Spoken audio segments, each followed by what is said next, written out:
This champ is very important to me. We've won 17 events in a row now. None of that matters if we don't win champs, so champs is definitely one of the biggest ones that we really want to win.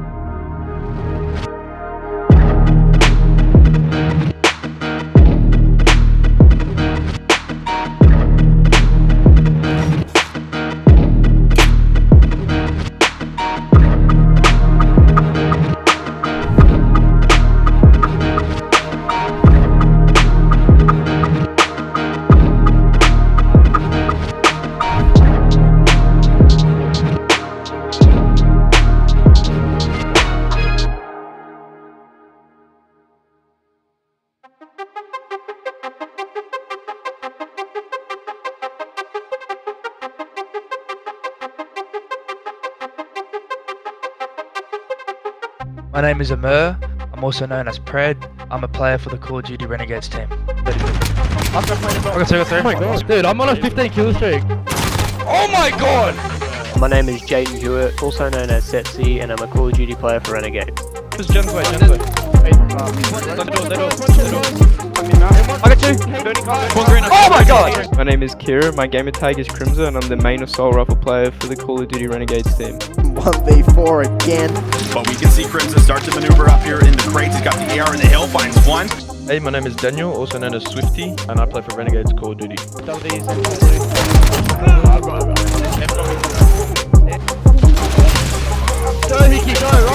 My name's Lincoln Ferguson, I'm known as Fighter, and I play Call of Duty professionally.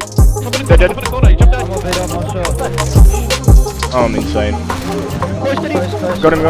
Hey, let's do a hard beat. Hey, Dan, can you just chuck that smoke, yeah? Hey, Crim, go within B, yeah? Do you have a trophy as well? What does it mean to be captain? I've always been the type of captain that, you know, we're all 5 individuals, we all put our own part into the team, so, you know, and it's all pretty equal weighted. You know, you always gotta make sure your team's got the same goal, and you guys are, you know, doing what you need to do to achieve that.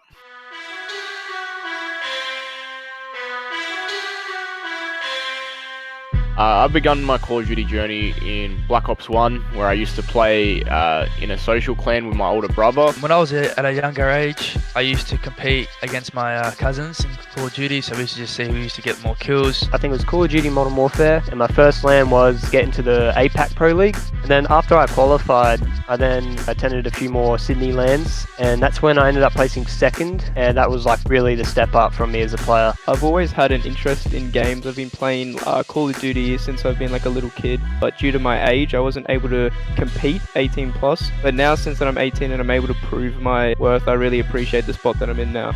So basically I started back in the day in Cybergamer, and then I started playing competitively. People started noticing me, and then I ended up winning my second ever LAN event as well versus my teammate today, Fighter, which is pretty cool. From there on out with my new team, we've won 18 in a row in the Australian Call of Duty scene, so we've been killing it.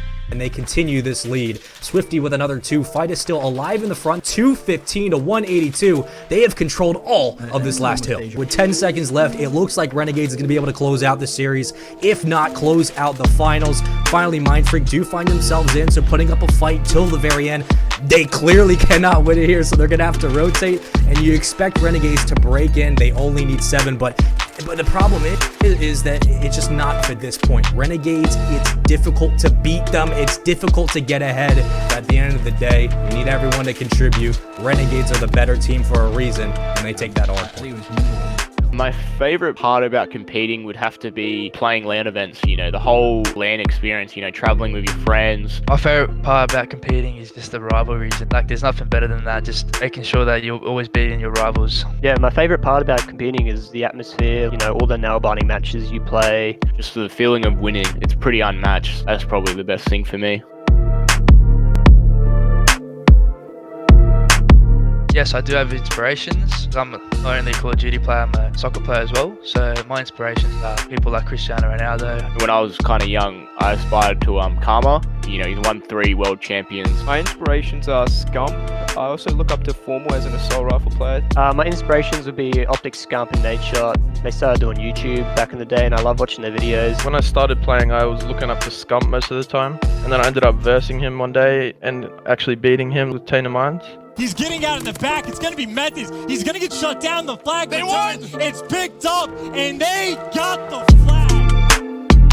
COVID has impacted me drastically. We had very big expectations coming in the year to prove ourselves, especially myself and Pred. Being new 18 players, not many people knew us. So with the whole COVID thing and being locked to the APAC region, it really did stunt our growth a bit. I think COVID has impacted my growth pretty immensely, to be honest, because I'm used to going to the events in America and Europe, playing in person against each other, seeing my teammates. Obviously, there's a pandemic going around, so we can't attend LAN, so we have to switch to online. You know, we don't get that opportunity to show, you know, how good we are and how good I am as a player to the rest of the world. You know, it is what it is, and you've got to get through it. While still having numbers here for the P3 rotation as Pred takes down 2 and nearly clears it all out himself. Me, I've always been competitive. I feel like I'm a very competitive person no matter what I do. Yeah, I've always been competitive. I live in a family where I got 4 brothers. I have 3 brothers who also played the game with me. You know, anything you're doing with your brothers will be competitive. The littlest things I'll compete against. It's just in my nature.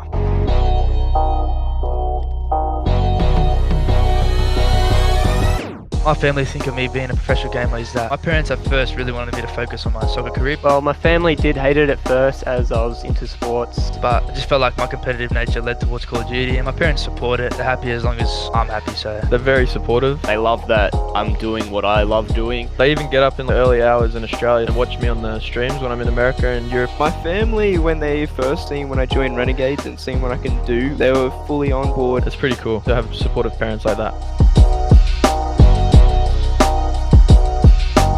The most difficult thing about competing in esports is probably the online factor.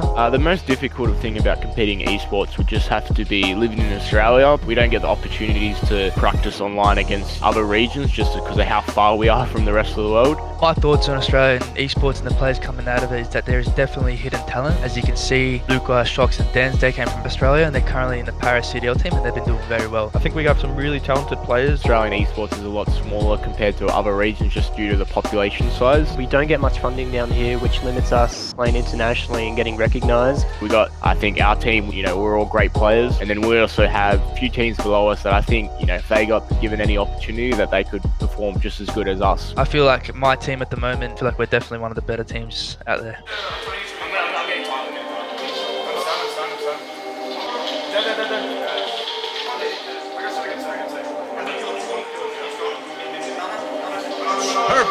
My expectations going into CDL season was to pretty much perform how our Australian team has always performed. We wanted to be, you know, one of the best as we were last year. My expectations going in this CDL season were very high. Going into Minnesota, we ended up placing 6th. Our 6th placing, I don't think was a great representation of how we actually are. The whole entire team felt like we performed very poorly at the end of Minnesota. We felt like we could have won that. My expectations going into the CDL season was for us to basically win everything. To win every tournament as a team. But I still feel like we've proven that we're still very good, winning 17 competitions in a row. You know, we still had a lot to learn, and I think, you know, first event, like that proper practice environment was really good to bring our S&D up to par. Going on to the online season, I think we worked on what we learned from Minnesota, and it's really shown as, you know, we're on a 17 win streak at the moment. And hopefully we end it flawless and take out the Call of Duty APAC Champs. This year's APAC CoD Champs is pretty important to us, to be honest. I feel like Champs is always the tournament you want to do well at. If we don't win this last one, it's going to be a bad end to the season. So we're really, you know, pushing hard. Everyone's going to be grinding and putting in the hours to end the year on an undefeated streak. Champs is definitely one of the biggest ones that we really want to win. These last 2 weeks of practice, you know, we want to win this one and finish the season off with a high. The end goal of this season is to finish the way we started, and that's just to keep winning. To finish off the season flawless. We're looking to finish all the Challenger Cups undefeated. Now it's CoD Champs, so it's the big one. It's the one that matters the most. We've won everything we can this year, and we just want to finish on a good note and finish off this game with another win. Perfect.